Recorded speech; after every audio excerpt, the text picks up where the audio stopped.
Hello বন্ধুরা, দেখো আমি তোমাদের একটা ছোট্ট কাজ তোমাদের সামনে তুলে ধরেছি। কাজটা দেখে সবাই কমেন্ট করে জানাবে কেমন হয়েছে, কিভাবে কাজটা করছি সবাই একটু বলবে কেমন হয়েছে।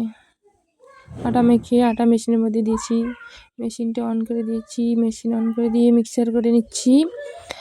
মিক্সার করার পর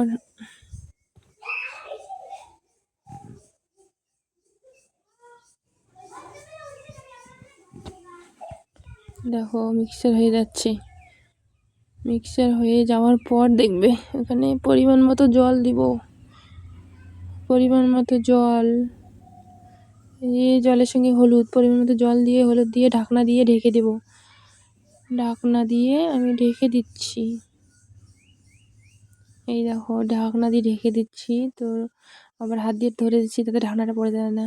তো যখন হয়ে যাবে, মেশিন অন করা আছে, হয়ে গেলে আমি ঢাকনাটা নামিয়ে নিলাম। নিয়ে দেখো মাখা হয়ে গেছে। এখন আমি ওগুলো হাত দিয়ে লাড়ু বানাবো। লাড়ু বানিয়ে মেশিন থেকে নামিয়ে আলাদা একটা পাত্রের মধ্যে রাখবো। এই দেখো আলাদা একটা পাত্রের মধ্যে রেখেছি। এই দেখো লাড়ুগুলো নিয়ে ওইদিকে আবার গরম তেল আছে, গরম তেলের মধ্যে দিব, গরম তেলের মধ্যে দিয়ে দিব। ওখানে মেশিনের মধ্যে দিচ্ছি, গরম তেলের মধ্যে পড়ছে। যত পরিমাণ লাড়ু দেওয়া যায় দিয়ে দিচ্ছি লাড়ু। এই দেখো লাড়ু দিয়ে দিচ্ছি, তেলের মধ্যে পড়ছে। এইবারে হয়ে যাবে, মেশিনটা আমি বন্ধ করে দিব। এই দেখো মেশিনটা বন্ধ হয়ে গেল। তারপর আমি ওগুলোকে ঘেটে নিয়ে নেব যাতে লাল না পড়ে বা পোড়া না লাগে। তো লাল হয়ে গেলে দেখতেও খারাপ লাগবে, কেউ খেতেও চাবে না। খাবার জিনিস তো একটু যত্ন সহকারে বা ভালো করে বানানোটাই ঠিক, ঠিক আছে না? তারপরে ওগুলো হয়ে গেলে আমি ঝুড়ির মধ্যে নামিয়ে নেই। তো আবার ওই ঝুড়ি থেকে আবার আলাদা একটা পাত্রে ঢেলে নেই, যাতে আর কি তাড়াতাড়ি ঠান্ডা হয়ে যাবে, ব্যবস্থা করবো আর কি, তাড়াতাড়ি প্যাকেট করতে হবে আমাকে। তো দেখো বন্ধুরা, ওগুলো নামিয়ে নিচ্ছি আর একটা পাত্রে নামিয়ে নিয়ে ওগুলো আমি পাখার মধ্যে ঢেলে দিচ্ছি। দেখো তাড়াতাড়ি ঠান্ডা হয়ে যাবে, আবার ওগুলো প্যাকেট করতে পারবো আমি, তার জন্য। এই দেখো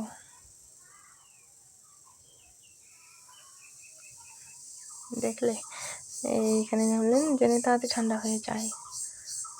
এভাবেই আর কি একবার দেখালাম ভিডিওটা, একবার কীভাবে মানে বেসনটা মাখা হলো, বানানো হলো। তো ওইভাবেই সারাদিন চলতে থাকে। তো 12 বার 15 বার 16 বার 20 বার এমন করে মাখি আটা, এমন করে চলতে থাকে সারাদিন। সারাদিনের কাজটা তোমাদের সাথে তুলে ধরলে হয়তো ভিডিওটা অনেক বড় হয়ে যাবে, তাই না? তো তাই সারাদিনের ভিডিওটা তোমাদের সাথে তুলে ধরতে পারিনি, তার মধ্যে এক অংশ ভিডিও তোমাদের কাছে শেয়ার করলাম। তো দেখো এগুলো পাখায় রাখা আছে, তাড়াতাড়ি ঠান্ডা হয়ে গেলেই আবার ওগুলো আমাকে প্যাকেট করতে হবে। তো এভাবেই 10-12 বার প্যাকেট মানে আটা মেপে ওই একইভাবে মানে যে প্রথমবার দেখালাম, তো ওইভাবেই মেশিনে গরম তেলের মধ্যে দিচ্ছি করছি। তো এখানে গরম তেলের কাজ বন্ধুরা, তো অনেক সময় অনেক হয়ে যায়, রিস্কও হয়ে যায়। গরম মানে তেল একটু 19-20 হলে তেল ছিটকে পড়ে, মুখে পড়ে, গায়ে পড়ে, হাতে পড়ে, পায়ে পড়ে, করার কিছুই থাকে না। তথাপিও কাজটা চালিয়ে যেতেই হয়, বন্ধ করাও যায় না, তো চলতেই থাকে এভাবেই। দেখো বন্ধুরা কেমন হয়েছে, তোমরা অবশ্যই ভিডিওটা দেখে কেমন হয়েছে বলবে, আর লাইক কমেন্ট শেয়ার করবে। তোমাদের মতো হয়তো ভালো ভিডিও আপলোড করতে পারি না, আমি নতুন, তো চেষ্টা করছি। তো কেমন হয়েছে এই চেষ্টারই ভিডিও এটা, তো দেখে বলবে অবশ্যই কেমন হয়েছে ভিডিওটা, অবশ্যই বলবে কিন্তু। ভালো লাগলে লাইক কমেন্ট শেয়ার করবে। তো এই দেখো ওইভাবেই চলতে বললাম না, ওইভাবেই প্রথম যে দেখালাম ওইভাবেই চলতে থাকে 10-12 বার, সারাদিনও চলতে থাকে। তো অত ভিডিওতে শেয়ার করতে পারছি না, তো অল্প একটু শেয়ার করে দিচ্ছি তোমাদের সামনে। এই দেখো এটা আলাদা আইটেম একটা। তো তেলটা গরম হয়ে গেছে, আমার একটু জল মানে একটু জল খেতে গেলেই মুশকিল, জল খেতে গেছে দিয়ে তেল গরম হয়ে গেছে। তো গরম তেলেই আমার ওটা ভাজানো হয়ে গেল, একটু লাল পড়ে গেছে।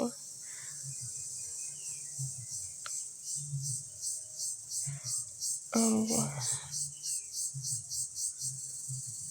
লাল পড়ে গেছে একটু, আর কিছু না। এগুলো তো মশলা,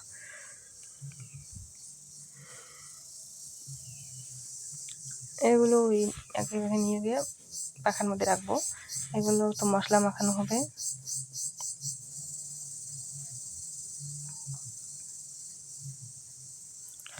তো তার মাঝখানে আমি এই যে ধান মেলতে গিয়েছিলাম, বাড়ির সামনে ধান ছিল সিদ্ধ করা। তো ওদিকে আবার রোদ্দুর উঠছে, 10টা বাজে, ধানগুলো মেলে দেই। তো ধান মেলতে গেছিলাম। আবার মেয়ে স্কুলে যাবে, টিফিন বানাবো, তাকে স্নান করাবো, রেডি করাবো, কি করি বলো তো, একদম মাথায় খুব চাপ। তো তাড়াহুড়ো করে তাড়াতাড়ি করে ধানগুলো মেলে দিচ্ছি, দেখো বন্ধুরা, তাড়াতাড়ি করে মেলে দিচ্ছি। আর মেয়েকে বলছি তুমি একটু মানে কিছু খেয়ে নাও, মানে মেয়েকে বলছি কিছু খেয়ে নাও। আমার মেয়ে আবার কত সময় কি বলে, যে যা থাকে সামনে নিয়েই খেতে বসে, আমাদের একটু মানে ব্যস্ততা দেখে। তো ওকে বলছি তো খেয়ে নাও। তো ওভাবে করতে করতে 10টা বেজে যাচ্ছে, খুব টেনশন হচ্ছে কখন কি করব। তারপর দেখি মাল ঠান্ডা হয়ে গেছে, প্যাকেট করতে হবে। আবার প্যাকেট করে এখানে ভিডিওটা শেষ করে দেবো তোমার, কারণ বেশি কিছু আর শেয়ার করতে পারলাম না, অনেক বড় হয়ে যায় ভিডিওটা। তো তোমরা দেখে অবশ্যই বলবে কেমন হয়েছে। ওই ঝুড়িগুলো যে দিয়ে এসেছি ওগুলো ঠান্ডা হয়ে গেল, এখান থেকে যাবো গিয়ে আমি